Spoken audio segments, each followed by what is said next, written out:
Hello, this is Gene. I'm going to do a new, hopefully a weekly episode of called Let's Talk, and I'm going to talk about a few things that are in on my mind. I'll actually use a little paper here to remind me of what I have to talk about because a lot of you know that I have an issue uh, with my brain. So we're going to talk about it, and hopefully you guys will comment below, and we can have a conversation in the comments. These are just my opinions. You can take it for what it's worth. Anyway, I'm going to start from what I consider the most not that important, and then we'll go from that and put everything together at the end, and then how they all tie together. First, I want to talk about probably the most unimportant thing that happened this week was Kobe Bryant dying tragically in a helicopter accident. I think 9 people died on that um, copter. Copter. A lot of young kids died. They were going to a basketball camp that he has or he funds or whatever, and it's tragic. It really is. I didn't know the man. I respected him as a player. I played basketball my entire life. It was probably the best sport I was at. Um, I never looked at them as something bigger than me because I realized that with just a couple more inches and a little bit more vertical, I could have been as good as him. I never really looked at basketball players as being that important, to be honest. Um, it's not that hard to put a ball through a hoop.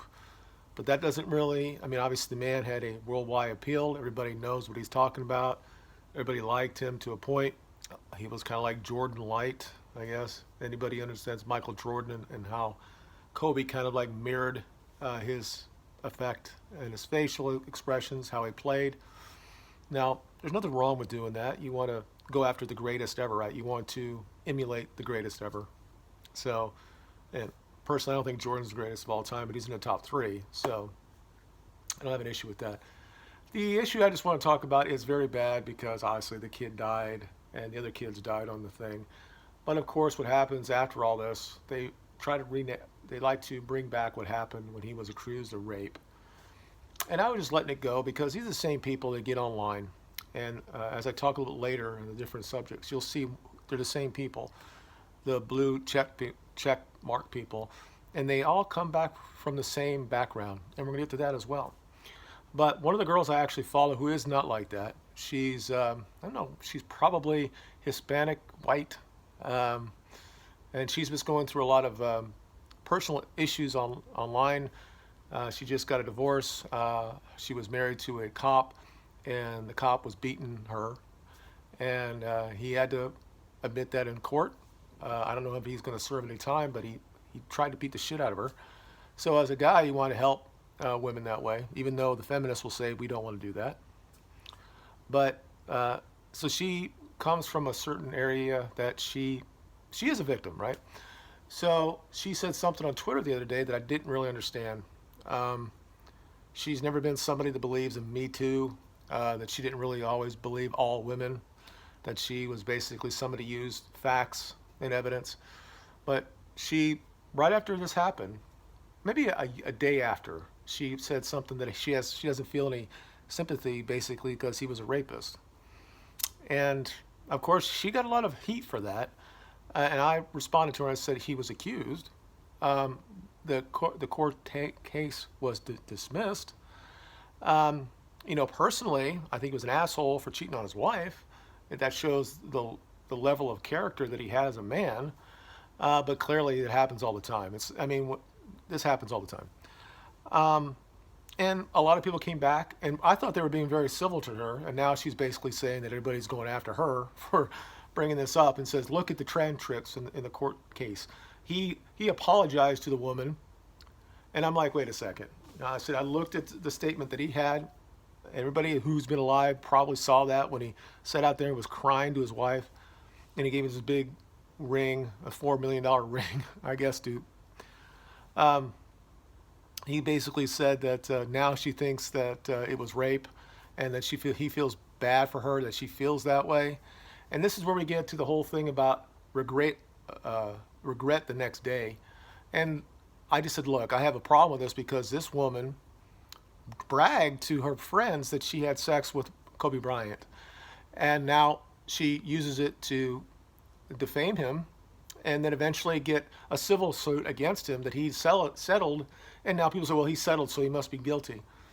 Why would you go to trial and have your name brought into this shit all the time, lose all your sponsors because he had sex with a woman who clearly wanted to have it?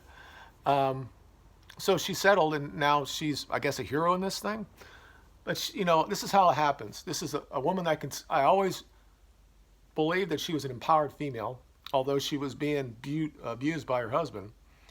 A woman that always shows herself killing or using guns online, and her kids going out there shooting people or shooting targets. So you think that that's good, a woman who understands her power that she has.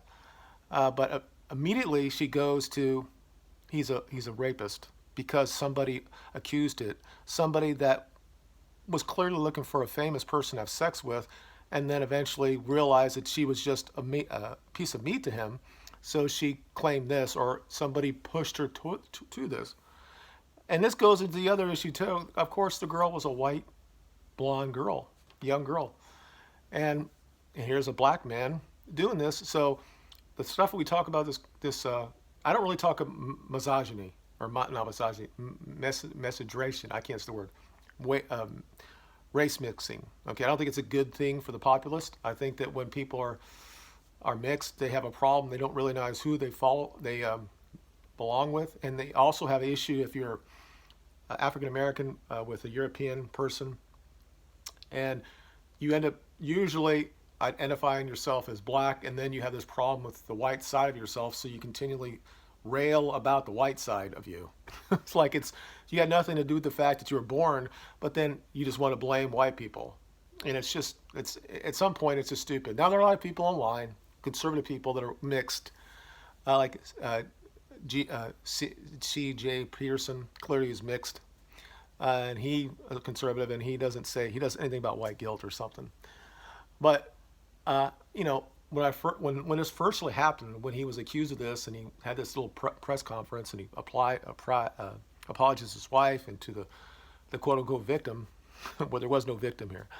I didn't really care that he was doing it, but as I get older, I think that it should not be outlawed, but it's probably not the right way to go. And a lot of young girls in college think it's okay, or cool to go after the stud black athlete, and almost invariably these people don't recoup that back to them. So they have another problem where they hate women or hate men because of it. So from that, I just want to talk about something that's I consider a little more important than Kobe, because Kobe, great basketball player, might have been a good person, might have been something great in the future and done a lot of things. Who knows? I think he would have been like every other liberal, progressive person, and would have been blaming everybody else and say the white man is probably the problem. But I want to talk personally about Manchester United.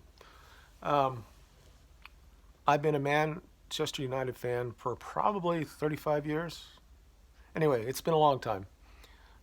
Now is I'm by 50. I'll be 55 in a couple weeks, couple months. It's about 40 years now. 41, whatever. It's a while. And what I see right now is it's distressing to me. Not how the team is run, because obviously everybody knows this. It's really funny to see all these fans saying they're going to do this stuff. They're going to walk out during halftime in a thing, and not. They're going to keep coming back because we're like addicted to what it is, the Manchester United fandom. But I just want to talk about the difference that's happened. Is we've been looking to try to get Bruno Fernandes for now almost a year, and it looks like we're not going to sign him. Okay, whatever. But I just remember how the team looked in 1992, 94, even 1999 when we won the treble, that the demographic change has happened so much in British soccer that basically what happened when France won the World Cup, a lot of people came out and said, well, Africa won the World Cup. And in a lot of ways, they're right. It's not, you can't really there is no, the way it is now in world football, there is no British team anymore. Because if you even say that, people are going to say you're talking about, well, there's not enough white guys on the team, not enough British people. Because they want to tell us that, black people there before, all this stuff. It's like, if you look at the United teams in the 90s, and even probably up to 2014, 2005, it was still predominantly white or European. And now it's becoming more and more either black or mixed or African. And I have lost a little bit, even though the management's been shitty and how they play has been shitty, I've also lost some of how I feel about the team because it's not players that kind of look like me.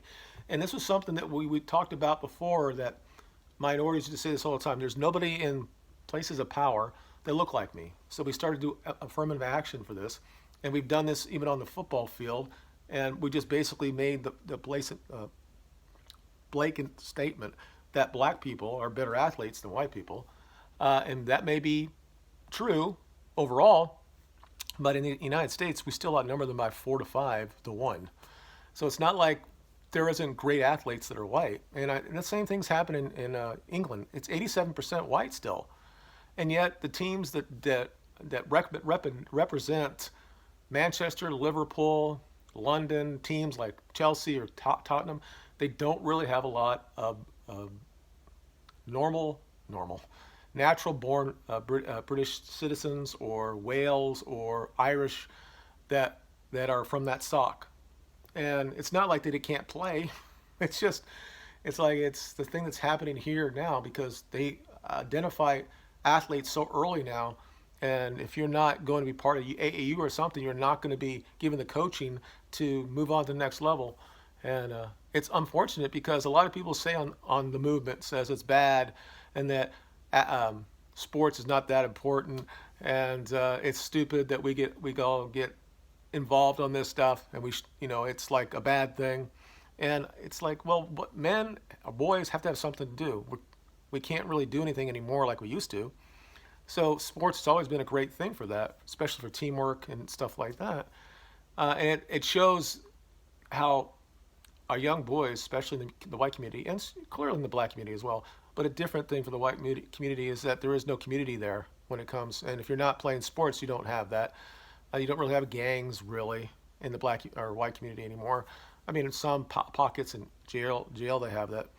And there's just nothing that they can have. And that's why they're so depressed, and that's why they go do stupid shit.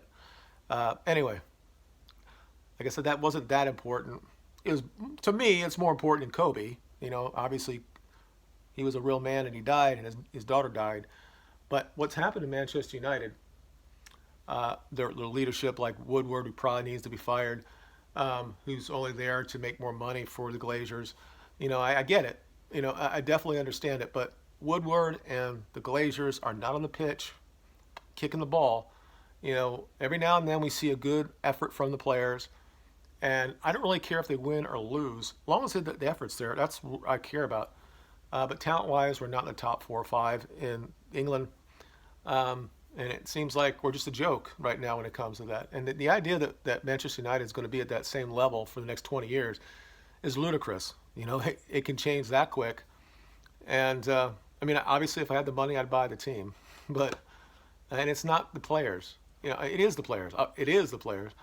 And there's a mentality that's changed so much in the last 20 years when it comes to athletes that they can pretty much do whatever they want to do. And old coaches like Mourinho or before that Ferguson or guys that were disciplinarian type of players or coaches, they're being weeded out of the game.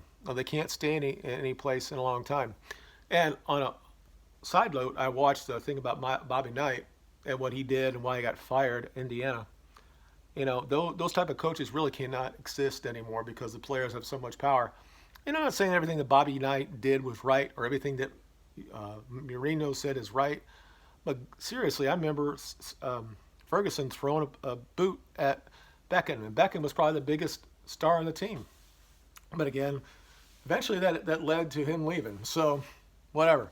It really sucks, and it's all related in a lot of ways. Everything I'm talking about has a slant about what's going on in the future, and what's coming from the past, and how we look at we look at ourselves, especially as young men, and the sports that we consume, and how that tells us that Jesus, there's nobody there like me. And when we talk about people like me, we're really the bad people. So you're sitting there watching that stuff, and we'll see it on Super Bowl Sunday. There'll be several progressive type commercials. It'll be pushing LGBT stuff down our throats. And even though I have two daughters who are gay, it doesn't mean that I want to hear all about how bad their life is, because it's bullshit. It really is. There might be pockets in this country that want to kill gay people, but it's something that hasn't happened. And it's not, I'm not saying we progressed, but we allow people to do what they're going to do. But when you start bringing it into your kids, see this stuff, or they see something when they're 6 or 7 years old that it's the white man this, and that we're going to talk bad about the Trump and all this stuff, there's a time that the white man is going to actually rise up. Now, are they or are we not? The other thing is we're still, they talk about how this stuff, we're going to do something at Manchester United. And they're not going to do anything. It's the same thing as the white man. He's not going to do anything. He's going to sit there and watch the game that he loves, the city that he loves. It's going to be a team made up with people that are not from Manchester. So it is what it is. So I'm going to move on to the next thing. And this thing I want to talk about since it came out. And most of you have talked about this or saw this. Santa Light and I did a little skit about white male rage. And it's kind of funny. It's just that it's the white man that's downloaded so much that he has to strike out to everybody around him. But of course, I need to be a little bit more specific here. These are the same group of people, the ones that have the blue check marks, and they come from the same tribe. Even the actors are either Jewish or half Jewish. The directors are Jewish or half Jewish. The producers are Jewish or not, or the writers are. Now, Way of the World came out with a video that talked about Joker, and I like Joker. I bought the Steelbook, the 4K. I mean, I love movies. I probably have 900 Blu-rays, probably 200 or 300 DVD. I have so much that it's too much at sometimes. And I appreciate the art of theater or drama or acting. All my kids were in drama. I think it's a good avenue to learn, because when you get into the real world, you got to learn, not to say to manipulate people, but you got to be able to talk well. But when we know for the last 40 years or 30 years, there's been a insidious anti-white narrative going on, and every year it gets worse and worse and worse. And every time somebody like me might say something, we're called racist. Now, Joaquin Phoenix probably will win the Oscar for Joker. And based on what I've seen this year, he probably deserves it. But let's just remember where he comes from. His mother was Jewish. Now, she was, I can't say the word, Ashkenazi, which they might be white Jewish. I don't know. But this is the same type of sect of people will sit there on Twitter and say, white people need to do better. As a white person, I'll do better. And then when they get called out, they say, well, I'm a Jewish person. That I'm not really white. Guys like David Schwimmer from Friends, he said the same thing, that he had to recognize his white male privilege. And I'm like, dude, I think everybody knows you're a Jew. Now, again, you look like a white person. You don't necessarily sound like one. Your hair is kind of off. But come on, man. Your own people in Israel try to tell us that there's a separate race of Jews. They are going to have a purity test to make sure you're Jewish enough. I'm not sure that you would pass that, but the idea is, if either you are or you're not. If you're going to say you're a white Jewish person, then say it. Don't say white people are bad, and then when you get called out about it, say, whoa, I'm a Jew. And now I can use the victimhood of being a Jew. Now, we all know yesterday was Remembrance Day, and I wasn't going to talk about it, and maybe that should have been the last thing to talk about, but I'm not. I'm going to talk about it. I see all the survivors. It's great that they got out of the camps, and I think it's that the Jewish or the the Russians and the English and the United States troops liberated them, and they didn't die in the camps. But every day, it keeps saying six. I mean, Omar, the congressman from Minnesota, said we have to remember about the 6 million. We already know that's not 6 million. Now it sucks either way, and you know how I feel about this. I don't think there was a systematic plan to gas all Jews. All right. I think that what the Red Cross said after the war was about right. About 300,000 people died in the camps, most of them from starvation and typhus. He shouldn't have interned the Jews and the other people, and he's responsible for it. And if he went to trial, he should have went up on charges and probably hanged, but he killed himself instead. So that leads me. Well, let me get back to the Joker, and then I'll go back to the other thing because that's important too. I also watched Falling Down, and another person that someone's in the movement talked about this and how this is something that we should look at, and how what happens when there is white male rage or whatever. This is obviously a lot older, in the 90s I think it was. So I watched it again yesterday, and it's a great performance by Michael Douglas. But again, this is a man who's half Jewish. I'm not. But the interesting thing about that movie is that it was very about. Obviously, he had mental issues, right? And that kind of sprinkles throughout the film that he has something going on upstairs. But of course, what happens is he's alone, and he has to live with his mom. His wife leaves him. He takes away the kids, so he doesn't have any contact to the kids. This is something that we're dealing with that all the time: separation and anxiety, and what happens to the kids, and also what happens to the man. So eventually, he does what he does, and most of the people that he goes after is a Korean person, but not really because he's Korean, and Hispanic people in L.A. And the couple of things that happen in the movie that gives him some pause are young black kids. And it happens in the Joker's weather, but these are leadership people that he sees, people that are supposed to help him in the Joker. The first psychologist is a black female. Then he has his fantasy of being with a mixed woman. And then at the end, the person that's trying to help him again happens to be a black woman. So The Way of the World, he talked about this and said it's not really a great movie about nationalism. And that I get what he's saying, but I looked at the performances, and it really has involved and impacted a lot of people that believe in at least the idea that people who are white should stand up for themselves.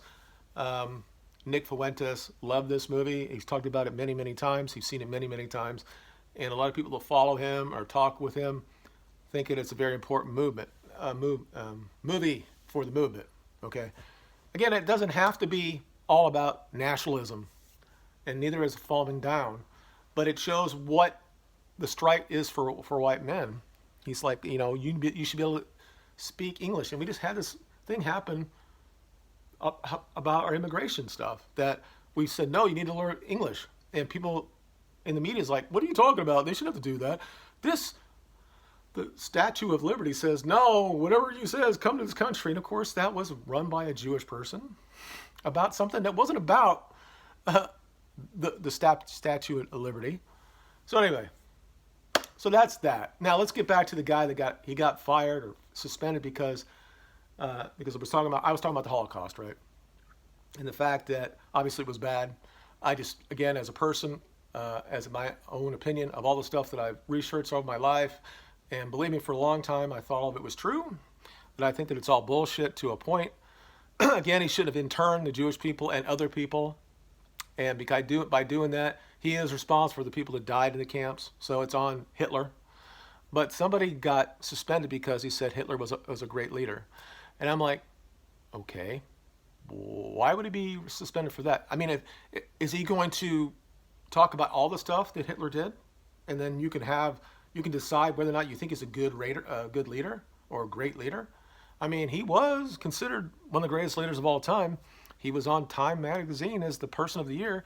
Again, if we're going to go back and say that every leader in this country or in the world has, if they have faults, they can be great leaders. I mean, would you not say that Churchill is a war criminal? I mean, he killed 600,000 people in Dresden. These are civilians.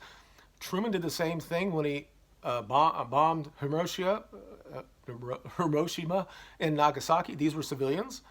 Now maybe it helped the war to stop earlier, but these are. I mean, when are we going to compare who's right and who's wrong when it comes to leaders? Even FDR, all these guys, we pretty much know that he knew that the Japanese were going to bomb Pearl Harbor, and he allowed this to happen. It, it's like interesting to me. I guess the only person that means that somebody has to be vilified for life is somebody who interns Jews, and 30,000 or 300,000 die during the times they were in the camps, regardless of what they want to say after. You can't sit there and say like Congressman Omar said that 6 million when we know that it's went down from 4 million at Auschwitz to 1.1. So we know it's not 6 million, and we know it's gone down for Treblinka and all the other places. Now, was it bad? Yes. But it's just this idea about history. Who decides who's great leaders or not? Clearly, Hitler was a great leader. He took a country that was dead, and he revitalized it back to where it was. He went too far, possibly. Personally, I think his whole thing was to get all the areas that were taken away after World War One, the people that were where German people were, and he wanted them all back under the Volk. I think that's what he wanted to do. I'm not saying later on he'd become crazy. Now, and he wrote some shit before in his Mein Kampf that I wouldn't agree with. But again, everybody, I mean, when you think about the world back then, it's not that far to say that most people didn't like or trust the Jewish people. Even Churchill said the same shit like this. We just lionize Churchill when he did as much or worse than Hitler did. I mean, he basically made sure that World War II happened. So anyway, I need to move on from that. And that last thing about anti-white media. I mean, it's clear that there's a narrative out there to continue, and it works because all our young men are pretty much lost, and they don't really care anymore, and they're all black-pilled so much that, okay, then I'm a racist, and I won't do anything about it. I'll just sit in my room and I'll whack off, and I won't do anything to change the narrative. There are a couple of them out there that want to change things, but I mean, we're dying anyway, and it's not, it shouldn't be me to be making these statements. Now, there is some signs that people are starting to wake up, but we're just not waking early enough because all this other stuff is happening a lot faster than we're thinking about. So we're not waking up fast enough to kind of like combat it. Anyway, the last thing here is to tie all of it together. Okay, since I've been talking almost like 30 minutes, I'll try to tie this all together. Everything that I talked about it falls back to where we were talking about. The media has this problem with men, mostly white men, but even if you're a African American like Tiger, let's say, or if you're like Cobia and you're accused of rape, everybody believes the women. Brian Banks went to jail for 6 years. This idea that women don't lie, especially with athletes or politicians. Again, a lot of politicians are scum, and a lot of athletes are scum. But these women, we give them no respect when it comes to this. We think that they're so stupid that at 2 o'clock in the morning, when you're being called up to an athlete's room or a politician's room, and he gets there, and all of a sudden, I mean, why would you be up there? Are you so stupid you don't understand what he's wanting you to do? And then you don't say anything during the time. Of course, this statement, she said no somewhere during that time. I don't know. We weren't in the room. And I tried to tell that to the girl that I follow on Twitter. We weren't in the room, and you just cannot make the assumption that he was a rapist. At what point do women have any responsibility when it comes to this? So here we go. It's the same, these people that sit there and say this, that women basically have no responsibility. They're the same people that drive the narrative that white people especially are the oppressors, and of course have to be men, and that leads people that maybe go down to that rabbit hole to something they shouldn't do, maybe to something that's a lot further than the alt-right, or they become neo-Nazis or something like that. And that's destructive. That's not going to change what's going on. What we have to do is be very understanding what's going on. There is a genocide that's going on because we're, as men, are not stopping it from happening. We're just saying, okay, it's our fault, or we don't even care, and we just go into our room, and this is what men do, that we'll go into our cave and just sit there and stew. Some might come out and do something stupid. Somebody might come out and do something positive. And then we just sit there, and all this stuff happens. And the thing that must happen, you have to get through all this. Women will follow the motivative male races. It's happened like this since day one. And this is something the feminists are right about. A lot of times that men were used rape as power.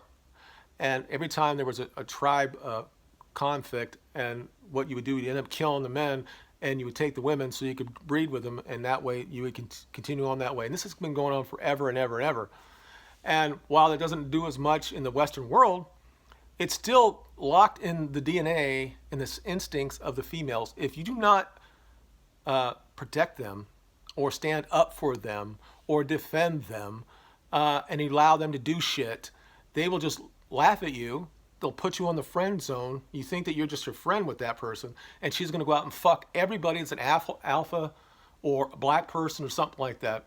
And that's nothing against black people. They carry themselves a certain way, and they have that power right now. But it will happen with Muslim men too. If we sit there and allow them to come to this country and we don't defend our women, they're going to say, screw, I'm going to go with that guy because I want someone who's going to protect me. I don't give a shit. They're not that empowered that they're going to stand up to men. They're not going to do it. So they're going to look for the most strongest man to take care of them. And this is going to be en masse. So if you want the country to be that, if you want the United States to be basically Brazil North, that's what's going to happen. But it's going to be at a different level. We're going to be basically segmented in different parts of this country. I may not see it, but clearly there's going to be a country, or parts of the country is going to be almost all white, and then a place that's going to be all black, and the rest of it's going to be who knows. I mean, instead of just understanding the demographic change that's happening and how it's damaging the founders and what they believed, we're just going to sit there and say it's all white people's fault. Okay. All right. It is what it is. Okay, I'm done. I've been talking for a long time. Thank you for watching. Please subscribe and share this, and talk to me in the comments below. I want to be able to do this once a week. Just talk about topics, and just do that. All right, you guys have a good day. We'll talk to you later. Bye.